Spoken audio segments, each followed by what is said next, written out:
In isolated primary immunoglobulin M deficiency, there's a decrease in the number of IgM antibodies in the blood, while the levels of other types of antibodies remain normal. Let's take a look at how B cells end up secreting different types of antibodies. Each B cell is born in the bone marrow from a stem cell and develops its own B cell receptor, which sits on the cell surface. The B cell receptor consists of two parts: a protein called CD79 that communicates with the rest of the cell, and a membrane-bound IgM or IgD antibody that can bind to an antigen. An antigen is any substance recognized by that particular antibody.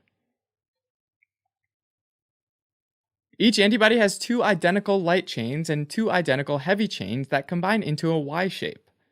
So this Y-shaped antibody's got two arms with identical tips, which is called the variable region. This variable region contains an antigen binding domain that's unique to that antibody.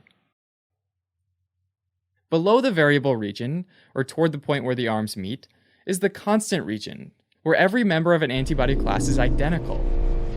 So all IgM antibodies have the same constant region. But IgG and IgA constant regions are different. There are 5 classes of antibodies in total: IgM, IgG, IgA, IgE, and IgD class antibodies. And each one has a slightly different job. For example, IgMs are part of B cell receptors, and are the first free-floating antibodies produced in an immune response. They're secreted as a pentamer, meaning there are 5 antibodies connected together, which provides a ton of binding sites for grabbing antigens and taking them out of the blood. Each antibody has complement protein binding sites on the heavy chains, so these IgM pentamers are also great at activating complement proteins, which help destroy and remove pathogens. IgG antibodies stick to the surface of bacteria and viruses, and that prevents them from adhering to and infecting cells. IgG also allows macrophages and neutrophils to grab and destroy the microbes. IgA antibodies line the mucosal tissues like the gastrointestinal and respiratory tracts and stop microbes from invading in the first place. IgE antibodies work with eosinophils to destroy parasites. And as for IgD antibodies, they're also used in some B cell receptors, just like IgMs are, but their function as free-floating antibodies is still actually unclear. Each B cell has over 100,000 B cell receptors spread across its surface, all of which bind the same unique antigen. When a B cell comes in contact with an antigen it recognizes, the B cell internalizes that antigen and then presents a piece of it on a major histocompatibility complex class II molecule, or MHC class II for short. Then at some point, along comes a CD4 positive helper T cell that binds to the presented antigen. And when that happens, it expresses a protein called CD40 ligand on its surface. The CD40 ligand attaches to a receptor on the B cell surface called CD40. This engagement is the key to activating B cells. Often, the T cell also secretes cytokines like interferon gamma and different interleukins, which direct the B cell with specific instructions as to what class of antibody it should start producing. Some of these B cells turn into plasma cells, which produce IgM, whereas other plasma cells undergo class switching.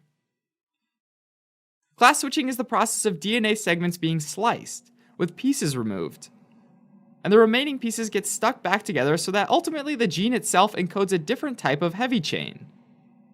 If only some of the DNA is cut out, the result might be an IgG3 producing plasma cell.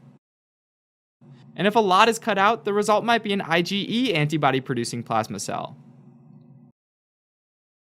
In isolated primary immunoglobulin M deficiency, there's a decrease, ranging from a slight decrease to being undetectable, in the level of free IgM circulating in the bloodstream, while the levels of other antibodies remain normal. This seems kinda strange, because B cells have to make IgM antibodies before they can make antibodies of other classes. But it turns out that circulating B cells still have membrane-bound IgM on their surfaces. It's just that there's a decrease in the free-floating IgM antibodies. The way this happens is unclear, but one theory is that B cells are successfully activated and produce IgM antibodies. but the IgM antibodies are rapidly degraded after being secreted for some reason. Another theory is that the problem might be with the B cells themselves, in that they might have trouble maturing and producing free IgM for some reason. The range of symptoms start in infancy and can vary widely. Some individuals seem to be completely asymptomatic, while others develop recurrent severe infections like sinusitis, as well as diarrhea and skin infections, in particular from encapsulated bacteria like Streptococcus pneumoniae and Haemophilus influenzae type B. These infections might progress to more severe conditions like meningitis and sepsis. Often, these individuals also suffer from allergic conditions like atopic dermatitis and asthma.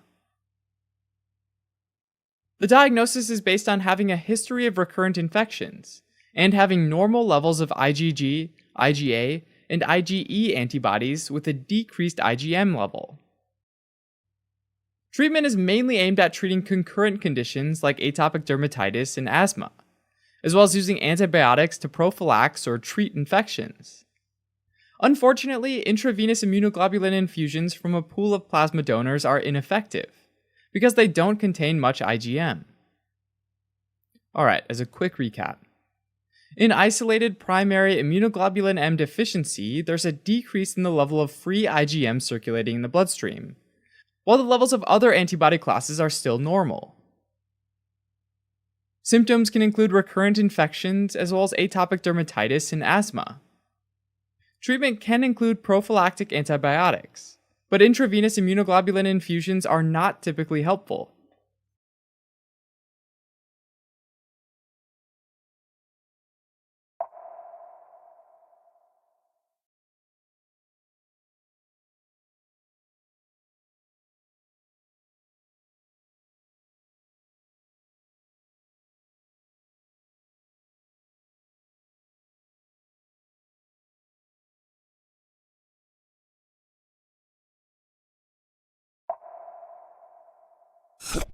Selective immunoglobulin A deficiency is a condition where there's a lack of immunoglobulin or antibody A, called IgA for short. It's called selective because all the other antibody classes, IgM, IgG, IgE, and IgD, are produced normally. IgA is in charge of protecting the mucosal surfaces of the body against foreign invaders, so without it, there's a higher risk of mucosal infections. Now, B cells make antibodies, and normally B cells are born in the bone marrow, which is the spongy tissue inside some bones of the body. This is where they develop their B cell receptors on their surface, which eventually can get released. And when they're freely floating in the blood, they're called antibodies. Antibodies are Y-shaped protein molecules, formed by 2 heavy and 2 light chains, each of which has a variable region at one end and a constant region at the other end. Variable regions are unique to each B cell, and they're designed to bind to a very specific antigen, whereas constant regions determine the antibody class. Initially, all of the B cells have IgM and IgD class antibodies on their surface, with each B cell recognizing and binding to its own unique antigen. Mature B cells leave the bone marrow and migrate to peripheral lymphoid organs, like the spleen, lymph nodes, or mucosa-associated lymphoid tissue, which is also called MALT. MALT is composed of clusters of lymphoid tissue scattered under the mucous membranes lining the mouth, airways, and digestive tract. This is a really strategic position, because a variety of antigens are constantly being picked up and filtered from these body tissues. As a result, B cells are likely to encounter an antigen they recognize. A bit like spending time at a train station during rush hour to look for someone that catches your eye. If 2 of a B cell's receptors bind to the same antigen, they can cross-link, meaning that 2 adjacent receptors on the B cell surface can get pulled close together. When that happens, the B cell will often take in the antigen, digest it, and present pieces of it on another cell surface protein called a major histocompatibility class II molecule, or MHC class II. If a nearby T cell receptor recognizes this antigen bound to an MHC class II molecule, the T cell releases cytokines that make the B cell differentiate into a plasma cell, which is a cell that makes lots of antibodies. The specific set of cytokines received by the B cell determine how it class switches, meaning whether it switches from making IgM and IgD to making IgG, IgE, or IgA. In class switching, the only thing that changes is the constant region, and not the variable region of the antibody, meaning that the antigen specificity remains the same. IgA is primarily produced when B cells are stimulated by interleukin 5, or transforming growth factor beta, also known as TGF beta. Class switching to IgA usually happens in molt, from where IgA is secreted into the saliva, sweat, or intestinal juices. When IgA is secreted, it's called secretory IgA, and it's a dimer, meaning that two IgA molecules are joined together by a joining chain, or J chain. This J chain is recognized by a poly-Ig receptor on the basolateral side of the mucous membrane, which helps it move across the epithelial cells and into the lumen. Since that's a very hostile environment, a portion of this receptor, known as the secretory component, wraps around IgA like a protective armor and keeps it from getting broken down by degradative enzymes. This way, it can stop toxins or pathogens from attaching to mucosal surfaces of the gut or airways and invading the body's tissues. Apart from secretory IgA, there's also a small amount of IgA in the serum, called serum IgA, which exists as a monomer. In IgA deficiency, there are extremely low levels of both secretory and serum IgA, because B cells are unable to secrete IgA. This is due to a defect in B cells, in T cells, or in cytokine signaling between the two. Regardless of the exact cause, the result is that B cells can't class switch to produce IgA, or they can't differentiate into IgA secreting plasma cells. So IgA remains bound to their surface, along with IgM and IgD. In other cases, IgA secreting plasma cells die prematurely. Finally, there are also cases where IgA is secreted normally, but can't get across the mucosa due to the absence of poly-Ig receptor. In all of these situations, there are decreased IgA levels along mucosal surfaces, and that makes it easier for pathogens to cause infections. Sometimes these pathogens look a lot like self-antigens, and that can cause the immune system to start attacking our own cells through a process called molecular mimicry.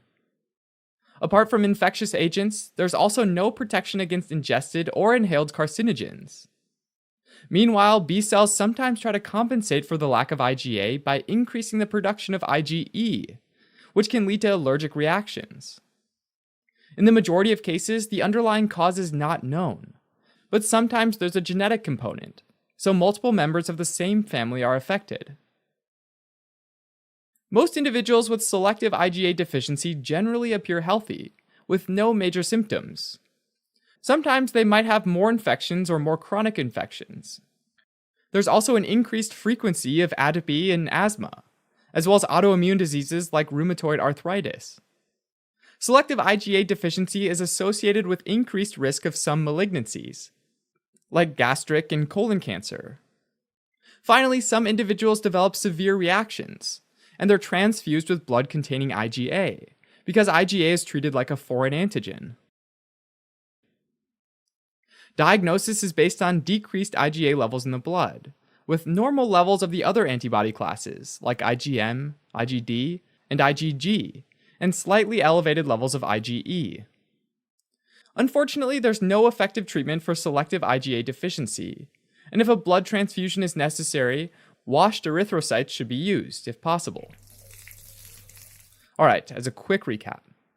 Selective IgA deficiency is a common cause of immunodeficiency caused by low amounts of IgA, resulting in low protection against infections of the mucous membranes lining the respiratory and gastrointestinal tracts.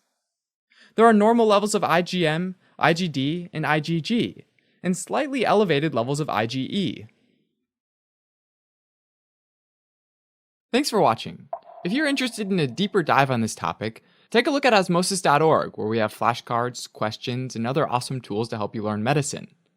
Otherwise, you can always support us by donating on Patreon, subscribing to our channel, or following us on social media.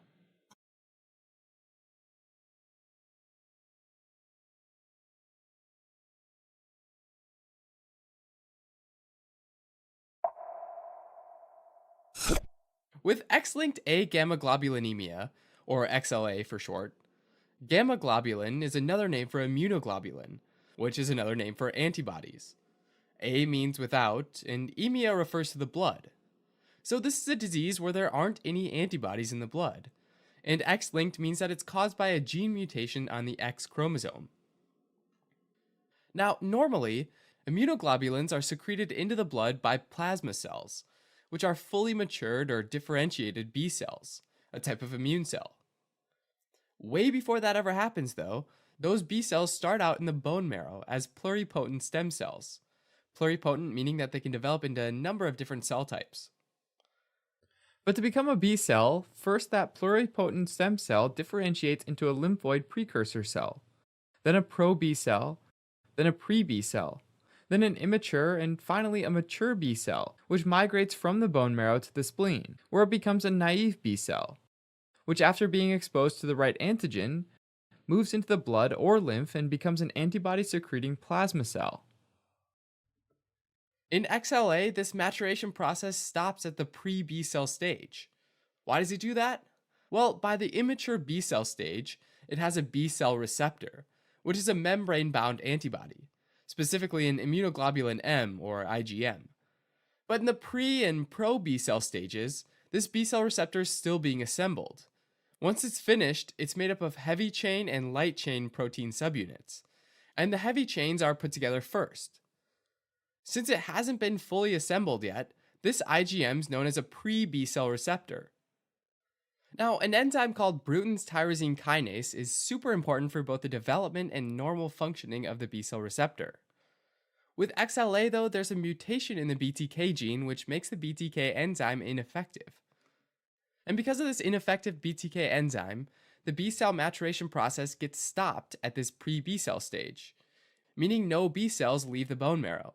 So ultimately, people with XLA completely lack or have far fewer circulating B cells. And since B cells turn into plasma cells, which produce immunoglobulins or antibodies, they also lack circulating antibodies of all classes. In the bone marrow, they might have normal or decreased levels of pre-B cells, with IgM heavy chains found in their cytoplasm. The BTK gene is found on the X chromosome. Therefore, XLA is considered an X-linked recessive genetic condition, and it almost exclusively manifests as a disease in men, since they have one X and one Y chromosome. So if the one and only X chromosome has the mutation, then they have the disorder.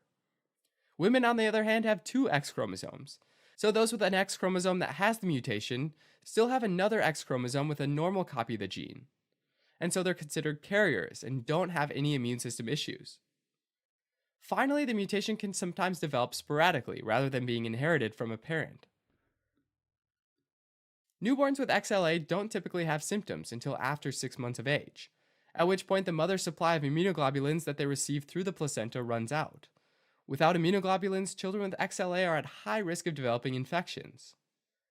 Often patients with XLA develop bacterial infections like acute and chronic pharyngitis, sinusitis, otitis media, bronchitis, and pneumonia, as well as viral infections such as enteroviruses like polio and Coxsackie virus. And finally, protozoal intestinal parasites like Giardia lamblia, which is usually neutralized by IgA in the gut. Even live but attenuated vaccines have to be avoided, like the live polio vaccine, because the lack of antibodies makes even certain weakened pathogens tough to destroy. Having said that, it's important to remember that even though the B cell and antibody mediated immunity has been compromised, T cell mediated immunity remains intact. So some viral, fungal, and protozoal infections can still be cleared. Treatment for XLA includes lifelong intravenous infusion of immunoglobulin, given about once a month. This immunoglobulin is typically pooled across a lot of individuals, and therefore provides a nice diverse set of antibodies, which gives people with XLA passive immunity and helps boost their immune system. If there's an infection that's already started, patients are usually started on antibiotics right away. Alright, as a quick recap, X-linked A-gamma globulinemia is an X-linked recessive genetic condition where there's a mutation in Bruton's tyrosine kinase, or the BTK gene, causing a dysfunctional BTK enzyme, which causes the B cell maturation process to stop, resulting in the absence of B cells and immunoglobulins in the circulation, which can lead to various infections.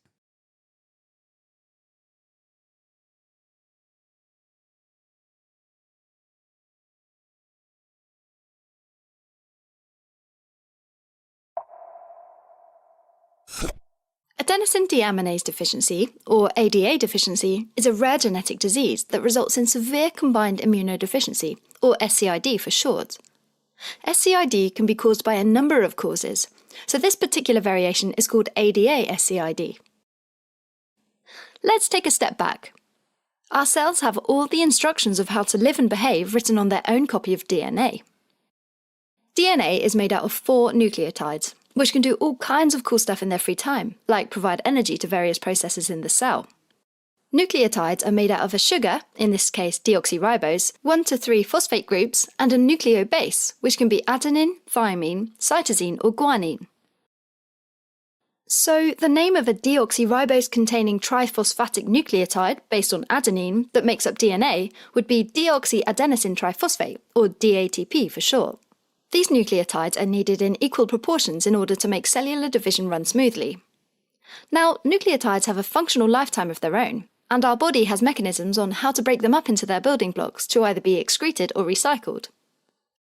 Let's focus on deoxyadenosine triphosphate.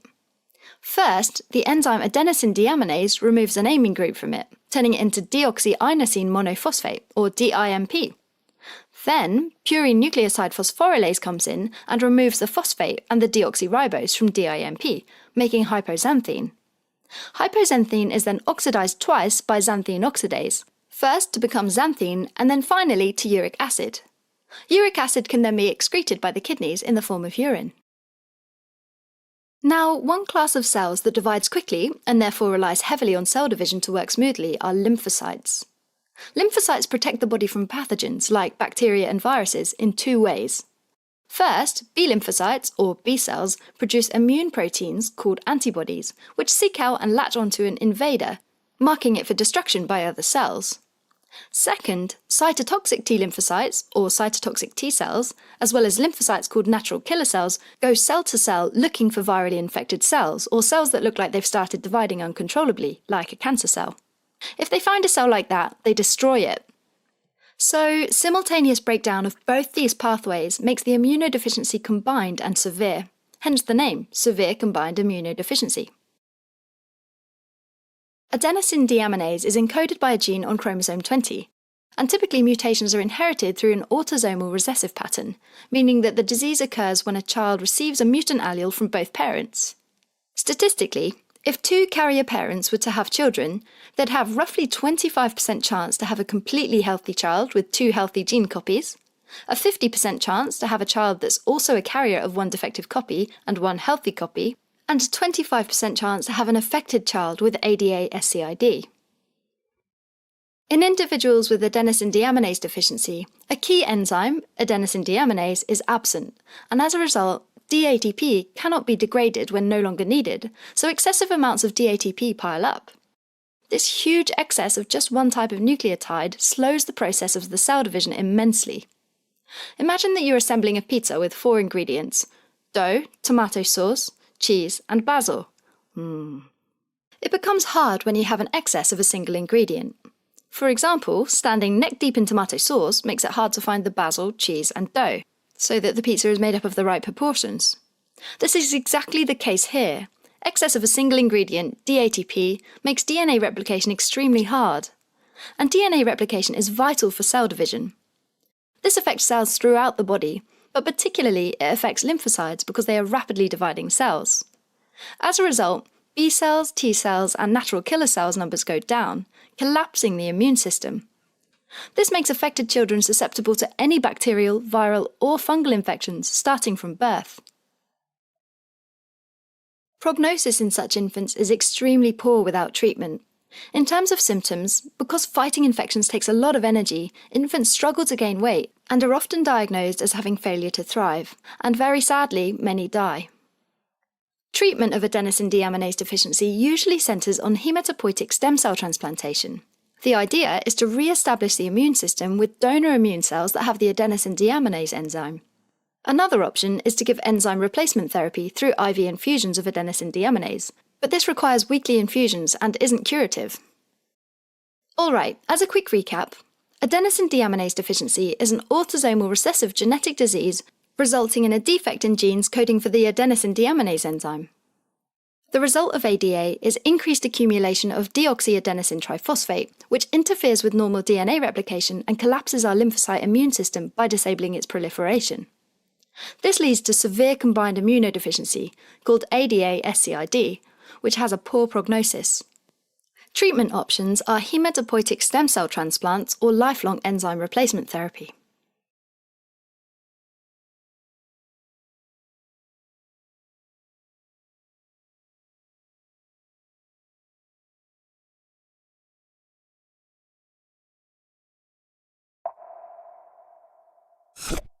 With ataxia telangiectasia, ataxia refers to poor coordination, and telangiectasia refers to dilated blood vessels, which are the two key symptoms of this disease. Ataxia telangiectasia develops when a genetic mutation causes the lack of a protein called ataxia telangiectasia mutated serine threonine kinase, or just ATM for short, which normally fixes up damaged DNA. Now, the DNA of every cell gets damaged over and over again from various environmental factors like radiation and chemical toxins. One of the most severe types of DNA damage is a double-stranded break, where both strands of the DNA's double helix are severed, damaging the genetic information that was stored there. To help with this sort of repair, there's a protein called ATM. ATM is primarily located in the cell's nucleus. You can sort of think of ATM as like a manager of the DNA's repair. It's a protein kinase, which means that it uses its super managing skills to activate other proteins through phosphorylation, which is the addition of a phosphoryl group, or PO32-. So at the site of the double-stranded break, ATM phosphorylates proteins like the tumor suppressor protein P53, which stops the cell from reproducing. ATM also phosphorylates additional proteins which will either fix the DNA or kill the faulty cell through a process of apoptosis, which is controlled cell death. This way we don't end up with a bunch of defective cells trying to reproduce. Now, that's the main role of ATM, but it also plays a role in the development of immune cells, especially T lymphocytes. T lymphocytes need to be able to recognize a wide variety of antigens, and to do this, they purposefully make double-stranded breaks in their DNA during development. That way, parts of their DNA can be rearranged and code for new and unique antigen receptors. Once again, ATM helps to fix those breaks, and that keeps the T cells functioning normally. In ataxia telangiectasia, there's an autosomal recessive mutation of the ATM gene, and this leads to a decrease in the amount of functioning ATM protein. And as a result, cells that undergo a double-stranded break don't have sufficient ATM to repair the break. Some of those damaged cells might survive and continue to proliferate despite the damage, but most ultimately die off. Now, if cells start dying off left, right, and center, then that's a big problem. This can especially impact the nervous system, and when the cerebellum's affected, it atrophies. And since the cerebellum coordinates movement, this degeneration is what causes the ataxia, or difficulty with coordination and movement, in lots of individuals with this disease. In a lot of cases, the ataxia can lead to the muscles in the mouth and throat not coordinating, which can cause aspiration pneumonia. And that's where bits of food, liquid, and body secretions are able to get to the airways, and cause direct damage as well as infection in the lungs. Meanwhile, in the immune system, a decrease in functioning ATM causes improper repair of T cells as they go through their maturation process. This can result in T cells that don't function right, or just die off. Since T cells are critical in activating B cells that produce immunoglobulins, it can also lead to lower immunoglobulin levels in the body. Insufficient T cell activity and decreased immunoglobulin levels puts individuals with ataxia telangiectasia at higher risk for infections. Finally, remember that we said that some of those cells survive and proliferate despite having DNA damage. Because of this, it's thought that people with ataxia telangiectasia can develop cancers, especially leukemias and lymphomas, both of which involve immune cells. A main symptom for people with ataxia telangiectasia is ataxia, as a result of cerebellar degeneration. This can cause frequent stumbling or unsteady gait, and trouble with fine motor movements like those needed for eating, writing, or speaking. It's also common to see recurrent infection because of the weakened immune system. The other main symptom is telangiectasias, which are dilated blood vessels visible especially on the whites of the eyes, and these develop for reasons we don't really know.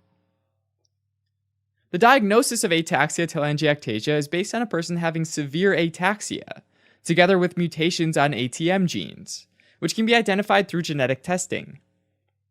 There's usually a low level of serum immunoglobulins, and a high level of a protein called alpha-fetoprotein. Alpha-fetoprotein levels are usually high in infants, but then they fall afterwards, and the reason that it's high in individuals with ataxia telangiectasia is a bit of a mystery. The underlying genetic mutation in ataxia telangiectasia can't be treated, so the medications are really aimed at symptoms and complications. For reducing the risk of infections, immunoglobulin supplements and antibiotics can be used. For ataxia, in some cases, beta blockers can be used as well. And finally, for cancer development, individuals usually have increased surveillance. Alright, as a quick recap. Ataxia telangiectasia is an autosomal recessive disorder where a defective ATM gene causes an absence of the protein ATM, which is used to repair damage to cellular DNA. As a result, patients experience progressive damage to cells across the body, especially those in the cerebellum, which causes ataxia. Ataxia telangiectasia can also cause a decrease in T cells and decreased immunoglobulin levels, causing a weakened immune response as well as an increased risk of developing cancers.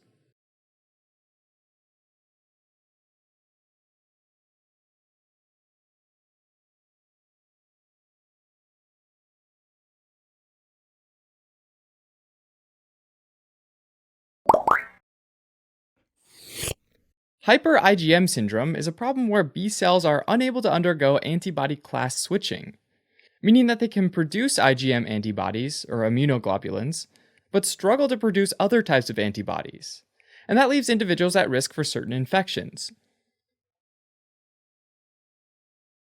Let's take a look at how B cells end up secreting different types of antibodies. Each B cell is born in the bone marrow from a stem cell and develops its own B cell receptor, which sits on the cell surface.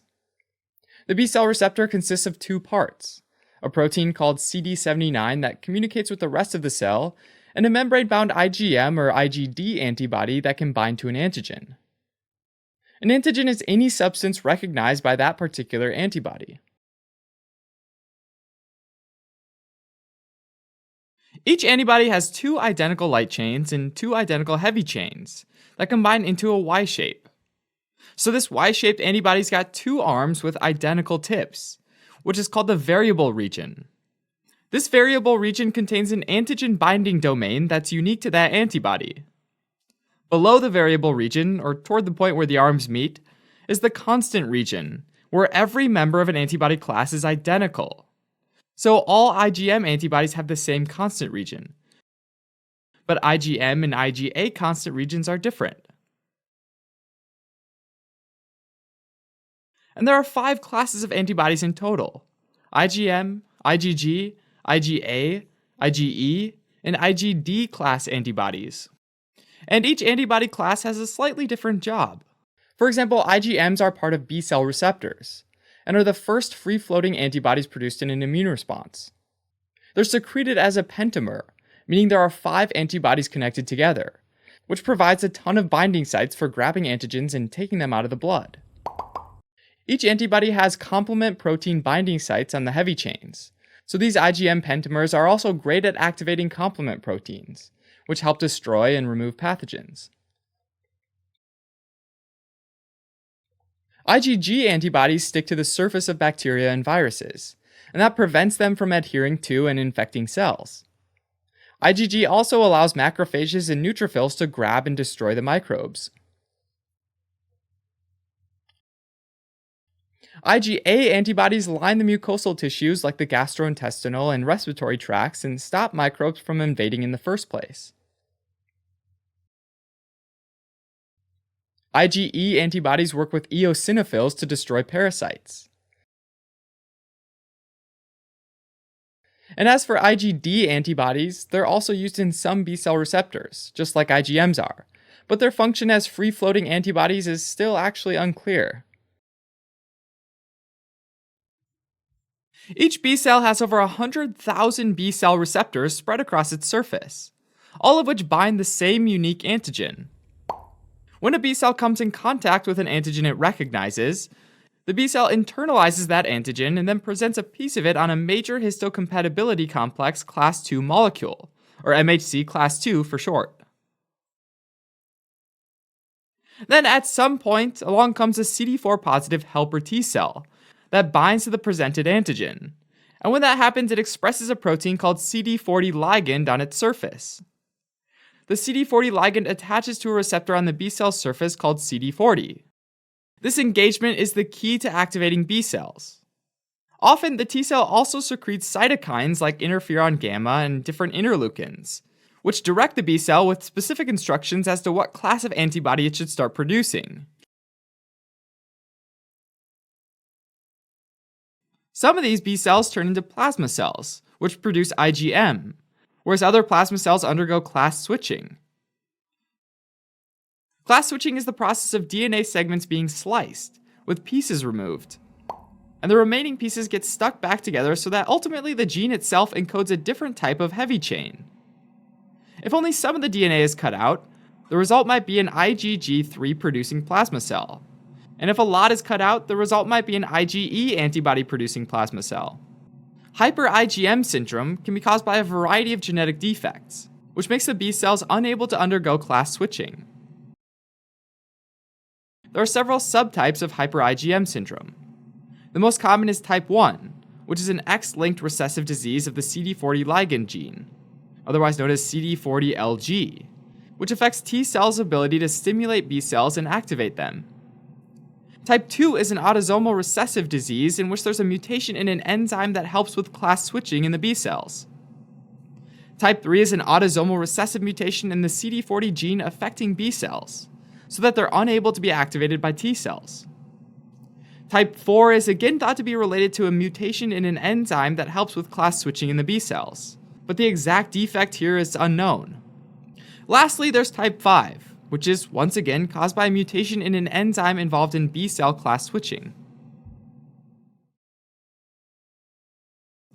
Ultimately, individuals with hyper IgM syndrome are predisposed to certain infections, including fungi, like Pneumocystis jirovecii, which causes pneumonia, protozoa like Cryptosporidium, which infects the biliary tract and causes chronic diarrhea and malabsorption, viruses like cytomegalovirus, which often causes a viral pneumonia or viral hepatitis, and encapsulated bacteria like Streptococcus pneumoniae, which can cause otitis media, sinusitis, and bacterial pneumonia. The symptoms of hyper IgM are related to the chronic infections that a person develops, and the diagnosis is based on finding low levels of IgG, IgA, IgE, and IgD antibodies with a normal or elevated IgM level. Usually there's a family history of the disease, and in the majority of cases, flow cytometry or genetic testing can confirm that there's a mutated CD40 ligand. Treatment includes infusions of immunoglobulin pooled from lots of donors, which helps provide passive immunity that can help the immune system fight off pathogens. Because of the risk of Pneumocystis jirovecii infection, individuals are often prophylactically treated with the antibiotic trimethoprim sulfamethoxazole. In some instances, a bone marrow transplant can be done to establish a normal immune system. Alright, as a quick recap. Hyper IgM syndrome is characterized by a defect in the ability of B cells to undergo antibody class switching, meaning that they can produce IgM antibodies, but not IgG, IgA, IgE, or IgD. The most common cause is an X-linked recessive genetic defect of the CD40 ligand, leaving helper T cells incapable of initiating antibody class switching in B cells. Affected individuals experience recurrent infections with Pneumocystis jirovecii, Cryptosporidium, cytomegalovirus, and encapsulated bacteria like Streptococcus pneumoniae, and might need infusions of antibodies produced by other people in addition to antibiotics.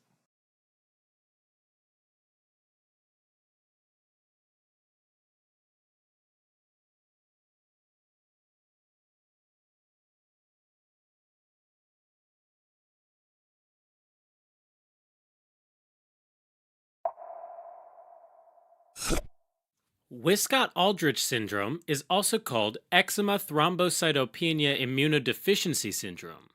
So let's characterize it one by one. There's eczema, also called atopic dermatitis, which is characterized by dry red patches arising on the skin. There's also a type of thrombocytopenia called microthrombocytopenia because not only are there very few platelets, but the platelets are also very small. And there's a problem with the immune system that leads to repeated infections. All of the hematopoietic cells, which are cells in the bone marrow, produce Wiskott-Aldrich syndrome protein, or WASP for short. There's also a gene called the WIPF1 gene, which encodes a protein called Was ligand interacting protein family member 1, which helps stabilize Wiskott-Aldrich protein. So, WASP, aside from having a really long name that shortens down to the name of a scary flying insect, helps to reorganize the cell's cytoskeleton, and therefore its overall shape. The cytoskeleton can change by either adding to or removing actin proteins from the end of an actin chain. The chain grows longer in the direction that a cell wants to move and shortens on the side that a cell wants to move away from.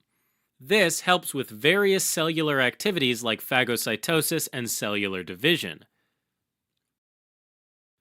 Platelets specifically rely on this functionality because they originate from large precursor cells called megakaryocytes. These megakaryocytes have very long arms, like a squid, and the cytoskeleton changes shape so that these arms can detach to form cellular fragments called platelets. The platelets then go off to form clots at damaged sites in the blood vessels to stop bleeding.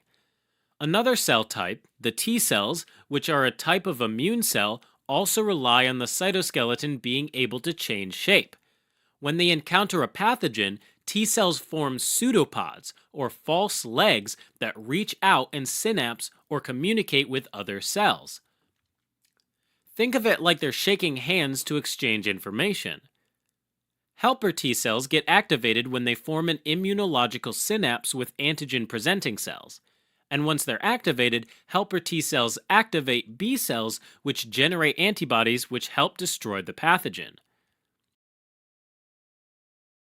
Next up are the cytotoxic T cells and natural killer cells, which also reorganize their cytoskeleton to form an immunological synapse with various body cells to do surveillance and find out if they're healthy or if they're infected or cancerous. If an unhealthy cell is discovered, the immune cells make that unhealthy cell undergo apoptosis, or programmed cell death.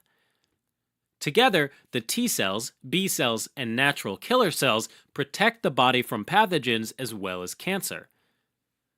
There are also T cells called regulatory T cells, or Tregs, which downregulate the other T cells to limit the immune response and prevent autoimmune conditions from arising. Tregs also rely on reorganizing their cytoskeleton to function normally. Finally, there are the phagocytic cells like monocytes, macrophages, and dendritic cells, which form small foot processes to make their way towards cytokines. These phagocytic cells are like little bloodhounds, following a cytokine trail. These cells also perform phagocytosis to swallow up debris, dead cells, and bacteria so that it can be processed and destroyed. In Wiskott-Aldrich syndrome, a mutation in the gene results in a Wiskott-Aldrich protein that can't function normally. It's an X-linked recessive disease, and as a result, males are affected more often than females. Sometimes, however, the disease isn't inherited and instead arises from a spontaneous DNA mutation in the Wiskott-Aldrich syndrome gene. A small mutation in the gene might result in a mild disease called X-linked thrombocytopenia, whereas a large mutation can result in a shortened protein or no protein at all, and that causes Wiskott-Aldrich syndrome. There's also a condition called Wiskott-Aldrich syndrome type 2, which is caused by a mutation in the WIPF1 gene, and that's very similar to Wiskott-Aldrich syndrome. Since the Wiskott-Aldrich protein affects the cytoskeleton of hematopoietic cells, many cells are affected when a mutation occurs. Megakaryocytes are less able to form platelets, and the platelets that are made are small and fragile, so it's called microthrombocytopenia. As a result, individuals can't form normal clots and can have excessive bleeding. Helper T cells and B cells aren't able to form an immunological synapse, resulting in an impaired immune response. For unclear reasons, this leads to an increase in IgA and IgE antibodies, and normal or decreased levels of IgM and IgG antibodies. T cells and natural killer cells are also unable to form normal immunological synapses, which impairs their ability to defend against pathogens and cancers. Regulatory T cells are also prevented from doing their job, making autoimmune diseases more likely. Lastly, phagocytic cells like macrophages struggle to move around, making it harder for them to clean up debris. The classic triad of symptoms in Wiskott-Aldrich syndrome includes easy bruising and bleeding, eczema, and recurrent infections. The infections are classically due to encapsulated bacteria, such as Streptococcus pneumoniae, Haemophilus influenzae, and Neisseria meningitidis. Fungi, such as Pneumocystis jirovecii and Candida albicans, and viruses such as Molluscum contagiosum, Varicella zoster virus, and cytomegalovirus. Individuals are also more prone to developing autoimmune conditions, such as idiopathic thrombocytopenic purpura, and cancers like leukemia and lymphoma. The diagnosis is usually suspected based on the triad of symptoms. The initial workup includes a peripheral smear which would show thrombocytopenia with small platelets. Flow cytometry can be used to determine whether a mutated Wiskott-Aldrich syndrome protein is being produced, though it might not identify a severely mutated protein. The diagnosis is then confirmed by genetic sequence analysis of the Wiskott-Aldrich gene.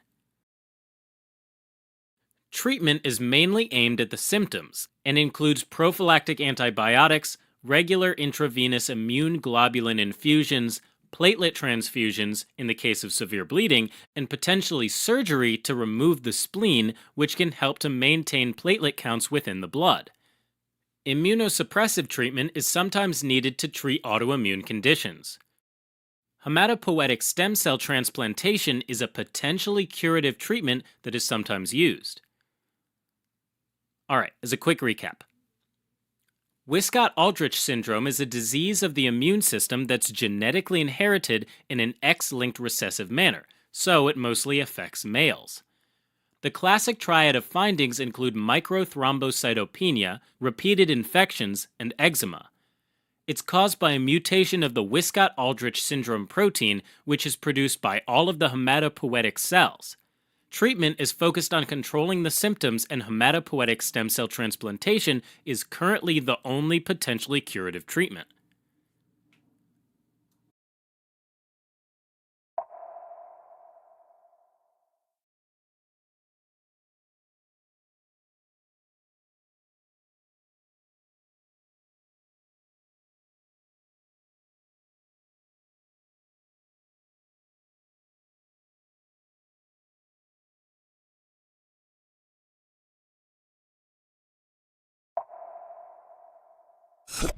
With complement deficiency, there's a deficiency in one or more of the complement proteins, which are part of the immune system. Complement deficiencies can either be acquired or inherited, and often result in a weaker immune response to infections. So let's start with the proteins that make up the classical pathway: C1, C2, C3, C4, C5, C6, C7, C8, and C9. And part of these proteins are designated with lowercase letters like A or B. Pretty easy, right? Now, these were numbered in the order they were discovered, but not the order in which they function. Generally speaking, each complement protein is normally inactive, and it becomes activated when it's cleaved. In other words, when some part of it breaks free. A bit like how a fire extinguisher isn't active until a pin is pulled out. The complement system helps with three important immune processes: inflammation, phagocytosis, and the creation of membrane attack complexes, or MACs. Inflammation is when chemicals in cells collect to protect a damaged or infected area. Phagocytosis is when certain white blood cells called phagocytes engulf and digest antigens.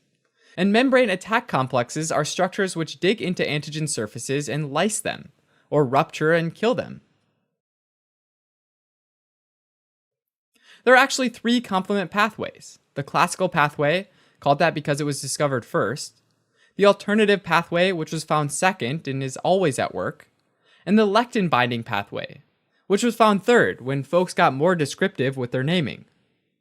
So all three pathways start out a bit differently, but they all end the same way, with a membrane attack complex, which is a protein complex that creates a hole in a bacterial cell membrane, effectively destroying mainly gram-negative bacteria. The various complement fragments contribute to these three pathways, but also play other additional roles as well. For example, C3b serves as an opsonin, which means that it helps immune cells phagocytize debris. C5a and C3a also act as chemotaxins, which recruit neutrophils, eosinophils, monocytes, and macrophages to the site of inflammation. C5a and C3a are also anaphylatoxins, which means that they help basophils and mast cells degranulate, releasing pro-inflammatory molecules like histamine and heparin into the area. This can cause contraction of the smooth muscles, bronchial constriction, and increased vascular permeability. Finally, because C1, C2, C3, and C4 are all involved in removing antigen-antibody complexes, individuals that lack any of these proteins can experience a lupus-like illness, as well as chronic renal disease and repeated infections. Individuals who are deficient in C5, C6, C7, or C8 suffer from repeated Neisseria infections and are at higher risk of developing gonorrhea or meningitis. Interestingly, individuals who are deficient in C9 seem to have no problems, because C5, C6, C7, and C8 can lyse a bacterium all on their own, with C9 being icing on the cake. In complement deficiency, there's either too little of one or more of these complement system proteins, or they just don't function properly. This can cause an underactive immune response, like in C3 deficiency, because C3 would normally activate the complement system. In fact, a C3 deficiency causes severe clinical manifestations, because C3 is needed in large quantities. It plays a central role in phagocytosis and the formation of membrane attack complexes. By comparison, a C4 deficiency causes less significant problems, because C4 is only needed in small quantities. Even if a small amount of it's available, it'll be able to continue playing its role in activating other complement proteins. In addition to more frequent infections, complement deficiencies can also lead to worsening of autoimmune diseases, like rheumatoid arthritis and lupus. That's because small immune complexes don't get opsonized or picked up by circulating immune cells, and they deposit in various tissues around the body. Complement deficiencies can also cause an overactive immune response, if the affected protein is something like a C1 inhibitor, which is a complement protein that normally inhibits the complement system. That's particularly helpful when it's time for the complement system to wind down.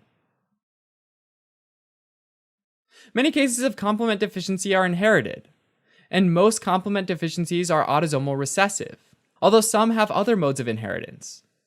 It's also possible to acquire a complement deficiency. For example, when a severe infection or autoimmune condition causes complement proteins to get consumed or used up. For example, in lupus, both C3 and C4 get used up, creating a deficiency of those two proteins. Symptoms of complement deficiency are usually based on the specific infection that might be happening. Diagnosis of complement deficiencies can be done through blood analysis by testing overall complement activity, denoted by CH50 or CH100. If there's a deficiency, it's also possible to test for specific protein levels like C3 or C4. Treatment of complement deficiencies depend on the cases. Those that lead to an overactive immune response can be given immunosuppressors. In cases with an underactive immune response, it's important to treat harmful infections and to take precautions like prophylactic antibiotics. In some cases, it's possible to supplement a deficient protein, like with C1 inhibitor. Alright, as a quick recap. Complement deficiencies are a group of disorders, all of which have a deficiency in one or more complement proteins. Overall, the complement system helps with three important processes: inflammation, phagocytosis, and the creation of membrane attack complexes. Complement deficiencies can either cause underactive immune responses, like if a deficient protein would normally activate the complement system, say with C3, or an overactive immune response, like if a deficient protein would normally inhibit the complement system, say with the C1 inhibitor. Typically, complement deficiencies lead to recurrent bouts of infection or autoimmune reactions.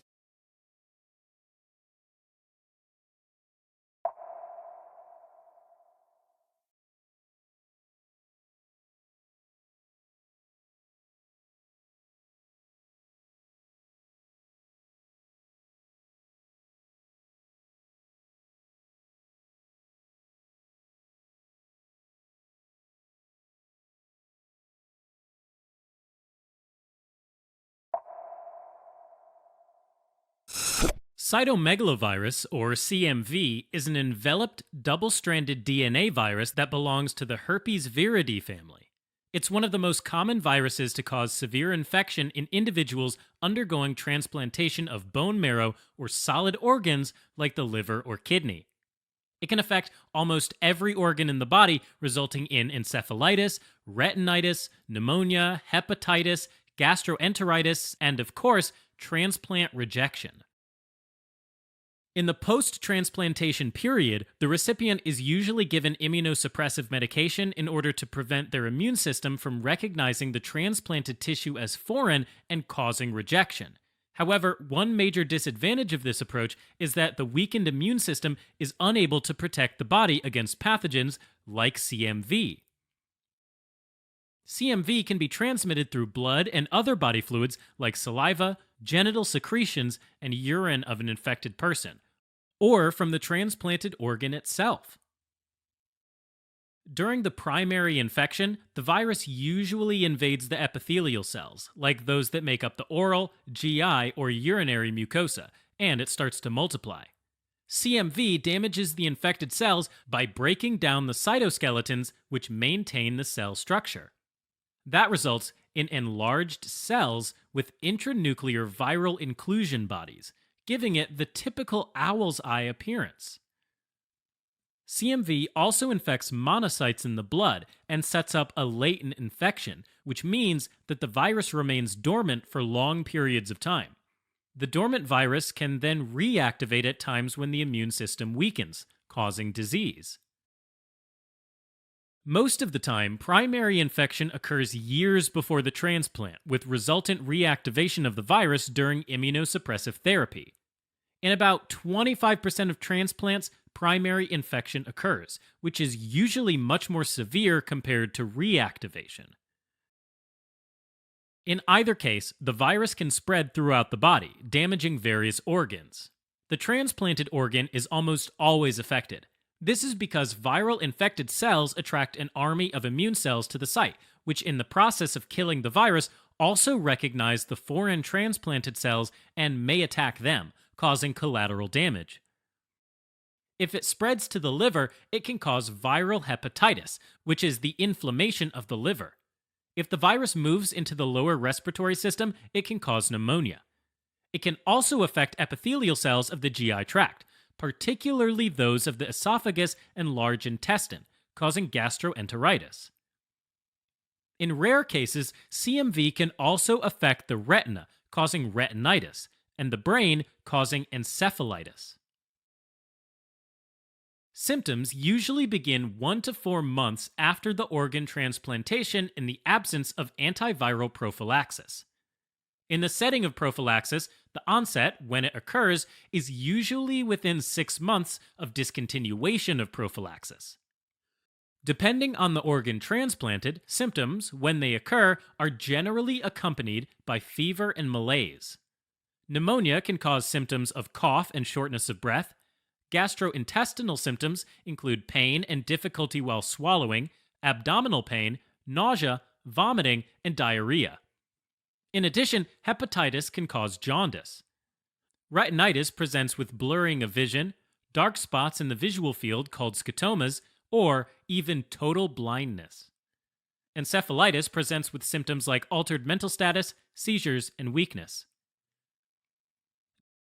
Diagnosis of CMV infections involves isolation of the virus from tissues and body fluids, polymerase chain reaction, or PCR, to detect viral DNA, and serological tests like immunofluorescence assays to detect CMV-specific antibodies in the blood.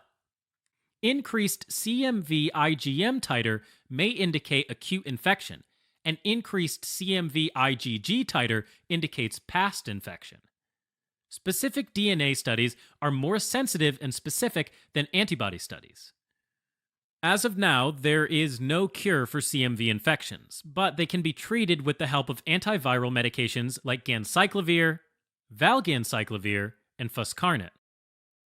Also, CMV IVIG, or intravenous immunoglobulin, which contains anti-cytomegalovirus antibodies, can be given to help boost the immune response. Now, in high-risk individuals, like those with a previous history of CMV infection, prophylactic antiviral therapy can be given after the transplant to prevent reactivation. Alright, as a quick recap. Cytomegalovirus, or CMV, is one of the most common viruses to cause severe infection in transplant recipients receiving immunosuppressive medication. It can affect almost every organ in the body, resulting in encephalitis, retinitis, pneumonia, hepatitis, gastroenteritis, and transplant rejection. Symptoms vary based on the organ affected. CMV is diagnosed with the help of PCR and serological testing of tissues and body fluid, and it's treated using antiviral medications like ganciclovir, valganciclovir, and foscarnet, and CMV IVIG.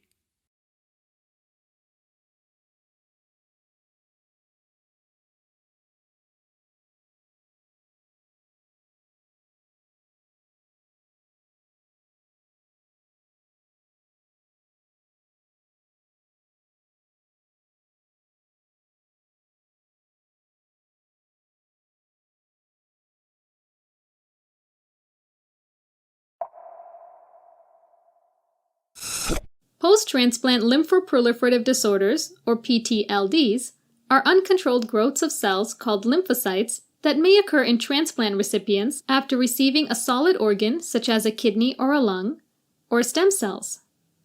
Transplant recipients require medications to suppress their immune systems, which may contribute to the development of a PTLD.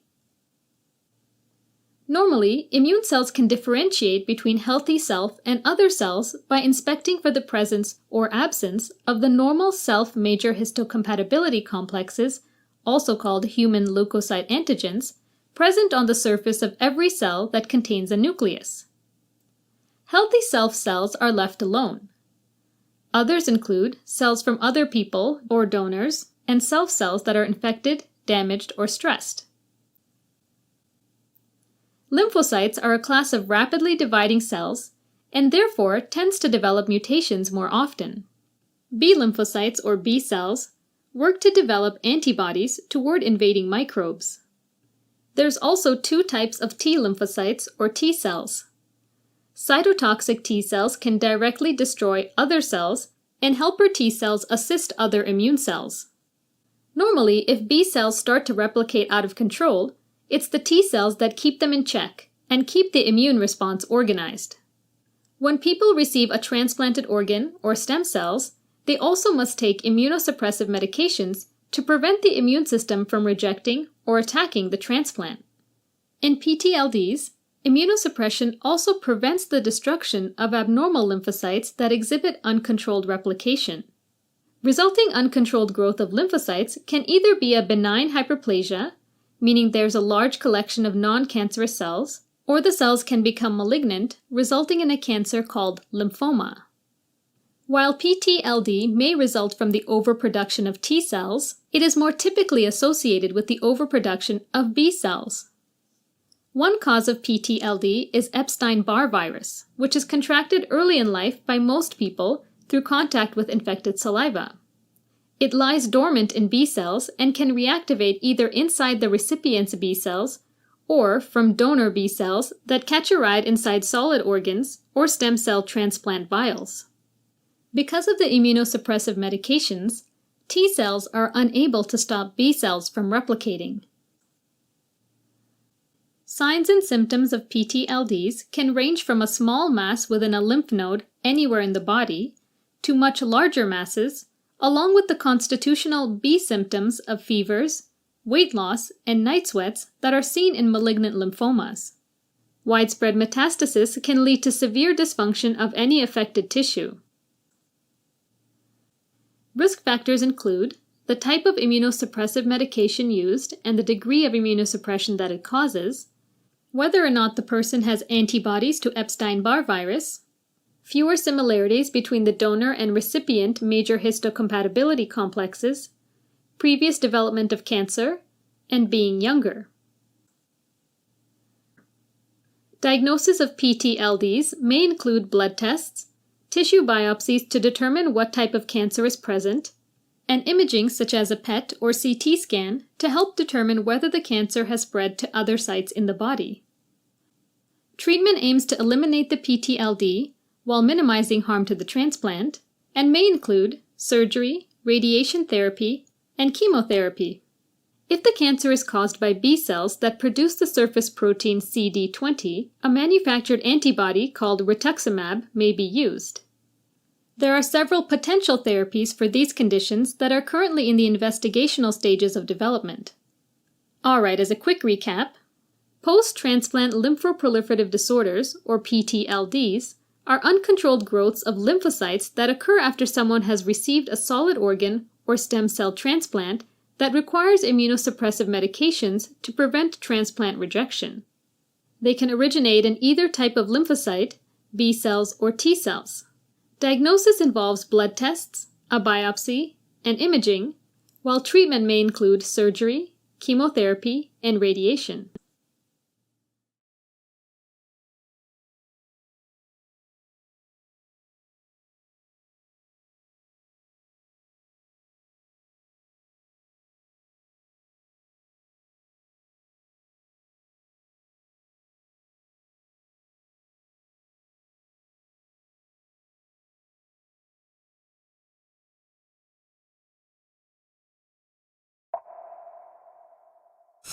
With chronic granulomatous disease, granulomatous refers to the development of small nodules called granulomas.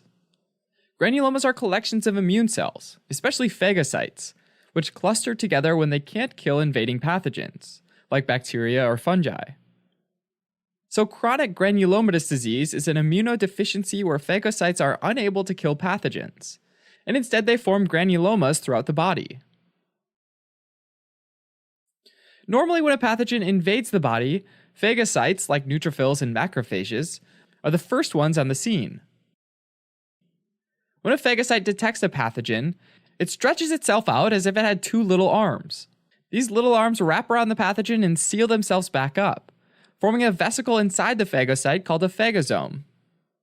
Because the phagosome is lined by what was previously part of the phagocyte's surface membrane, whatever structures were previously surface-bound, like this protein complex called NADPH oxidase, ends up being inside the phagosome.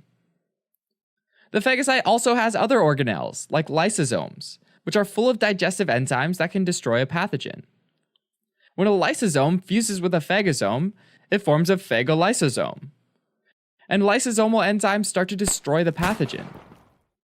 The lysosomal enzymes also activate NADPH oxidase, which came from the phagosome, causing NADPH to undergo oxidation and lose two of its electrons, which reduces them to superoxide ions, or O2-. Another enzyme, superoxide dismutase, can take these ions and combine them with hydrogen ions to form hydrogen peroxide, or H2O2. This process of producing superoxide ions and hydrogen peroxide is called the respiratory burst. These ions and molecules destroy pathogens by damaging their cell membranes and proteins. In chronic granulomatous disease, there's a mutation in the genes that code for NADPH oxidase, so the enzyme is less functional. One common mutation is an autosomal recessive mutation, which is where both copies of the chromosome need to have the same mutation for the disease to happen. Another common mutation is an X-linked recessive mutation, and since men only have one X chromosome, they get the disease.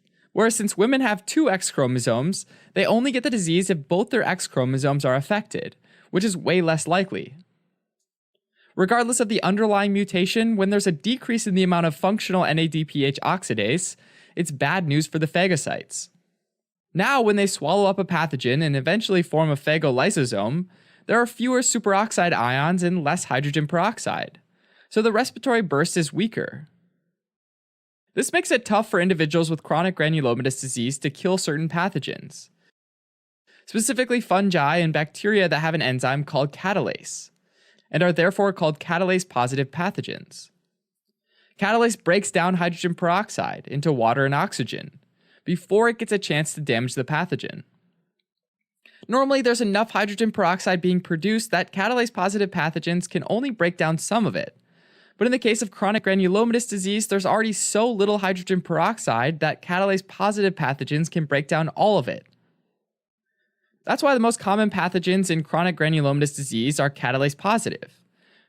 And these are Burkholderia, Nocardia, Pasteurella, Listeria, Aspergillus, Candida, E. coli, Staphylococcus, and Serratia, which you can remember with the handy mnemonic, cats have been places. Now, pathogens that don't get killed linger within phagocytes and occasionally break free, and over time that attracts even more phagocytes that engulf the pathogens, as well as other immune cells like T lymphocytes.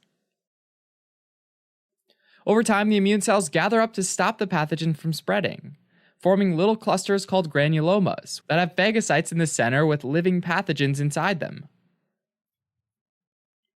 In terms of symptoms, chronic granulomatous disease can cause recurrent pneumonia, or recurrent skin and soft tissue infections like cellulitis and abscesses, as well as bone and joint infections like osteomyelitis and septic arthritis. It's also common to see bacteremia or fungemia, which is when the pathogens that don't get killed find their way into the bloodstream and kind of just hang out. The most common way to diagnose chronic granulomatous disease is by testing neutrophil function in a blood sample. A very old test is the nitroblue tetrazolium test, which is when a colorless dye called nitroblue tetrazolium is added to the blood sample. If the respiratory burst is working properly, superoxide ions are produced and react with the dye, changing its color to a deep blue. A newer test is the dihydrorhodamine 1,2,3 test, which is where dihydrorhodamine 1,2,3 is added to the blood sample. If levels of NADPH oxidase are normal, then the enzyme will oxidize dihydrorhodamine 1,2,3, causing it to fluoresce or shine. How much or how little it shines is directly proportional to the amount of functional NADPH oxidase. Treatment of chronic granulomatous disease involves prophylactic antibiotics and antifungals that target the most common infectious organisms. Typically, that includes trimethoprim sulfamethoxazole, as well as itraconazole. In addition, interferon gamma can be given because it stimulates the production of superoxide in phagocytes. In some cases, a hematopoietic stem cell transplantation can be done to wipe out the non-functional immune cells, and introduce new immune cells that don't have the genetic mutation. Alright, as a quick recap. Chronic granulomatous disease is an autosomal recessive or X-linked recessive disease that causes a mutation in NADPH oxidase. As a result, phagocytes are unable to create superoxide and hydrogen peroxide. And without this respiratory burst, they struggle to kill catalase-positive pathogens, which can be remembered with the mnemonic cats have been places, and include Burkholderia, Nocardia, Pasteurella, Listeria, Aspergillus, Candida, E. coli, Staphylococcus, and Serratia.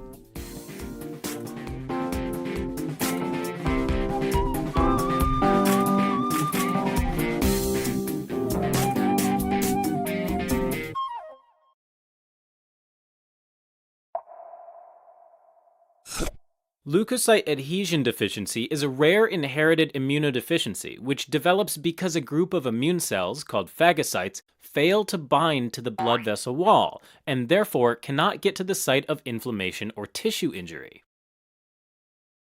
Normally, phagocytes, which are mostly neutrophils, circulate in the blood waiting for a signal that something's wrong somewhere in the body. As soon as this signal comes, in the form of cytokines, which are pro-inflammatory molecules, they try to speed over to the affected tissue. But to get there, they first have to pass through the endothelial cells that line the blood vessel wall. Getting through the endothelial cells is known as extravasation and involves multiple steps.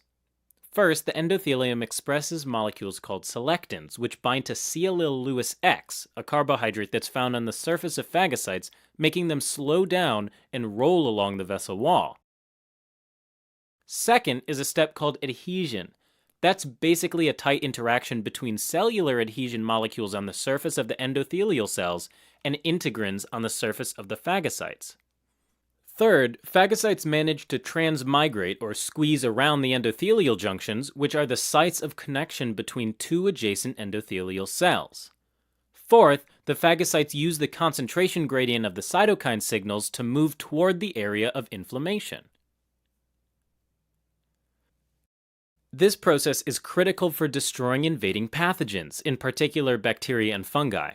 In fact, after a long battle with bacterial or fungal cells, phagocytes, especially neutrophils, die and can form a collection of pus, which can accumulate in a closed tissue space, developing into an abscess.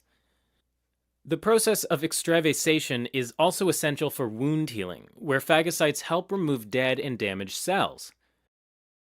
In addition to typical settings of wound healing, this function of phagocytes is required soon after birth. That's because once the umbilical cord is cut, the cells within the cord begin to die, and these dead cells are engulfed by phagocytes. That process helps the dry umbilical cord separate from the baby's abdomen.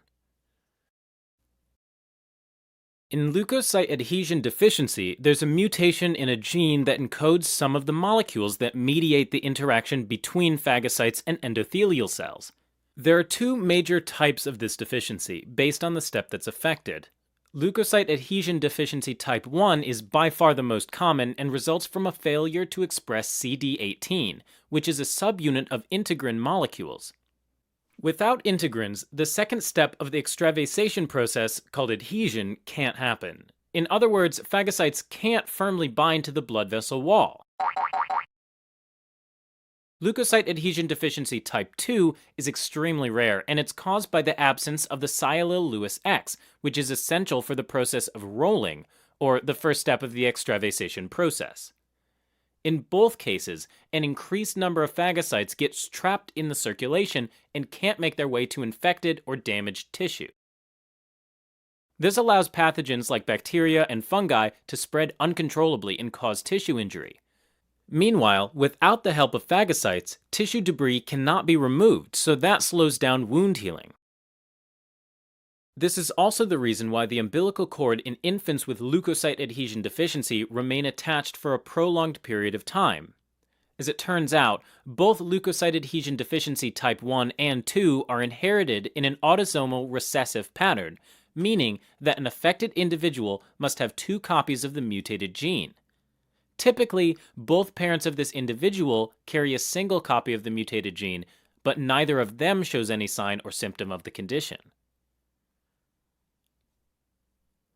Symptoms of leukocyte adhesion deficiency include having recurrent or chronic bacterial or fungal infections of the skin or mucosal membranes, such as the moist lining of the nose and mouth, which are never accompanied by pus or abscess formation. At the same time, wounds are slow to heal, leading to poorly formed, thin, and bluish scars. Infants will have a delay in umbilical cord sloughing, so it typically lingers for a couple of months. Unfortunately, because of these problems, the life expectancy without treatment is often extremely shortened, with many individuals not surviving past infancy. Diagnosis is based on the elevated number of phagocytes, especially neutrophils, in the blood. In the case of leukocyte adhesion deficiency type 1, flow cytometry can be used to look for the expression of CD18 on the leukocyte membrane. The most effective treatment of leukocyte adhesion deficiency is a hematopoietic stem cell transplant. That's where the immune system is essentially wiped out and rebooted with immature stem cells that can give rise to all types of blood cells, including new leukocytes that are able to extravasate normally. Additionally, prophylactic antibiotics are often given to help avoid serious infections. Alright, as a quick recap. Leukocyte adhesion deficiency is a genetic disorder that occurs when phagocytes lack specific molecules that would otherwise enable them to pass through the endothelium of the blood vessel wall in order to reach the site of inflammation or tissue injury. This results in a form of immunodeficiency, and it often appears just after birth with serious bacterial and fungal infections, and it features the delayed separation of the umbilical cord.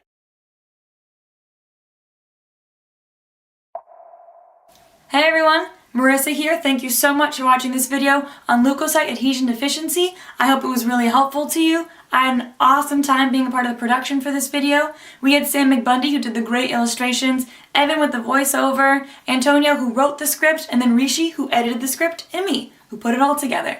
If you guys want to see more of this content, head on over to osmosis.org for flashcards, quizzes, and other exclusive videos. We really appreciate your support and all of your great comments, and I'll see you on the next one.